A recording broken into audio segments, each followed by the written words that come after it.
Hey, how you doing? Cisco, the Farscape guy. Let's take a look at a Farscape that has diamond plate on it and what it really means. Let's look up, see if you have any rust. That's all rust right there.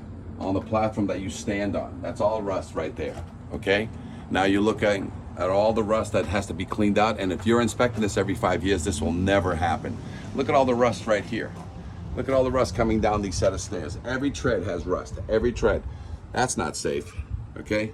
So somebody's gonna get hurt on this fire escape. What do?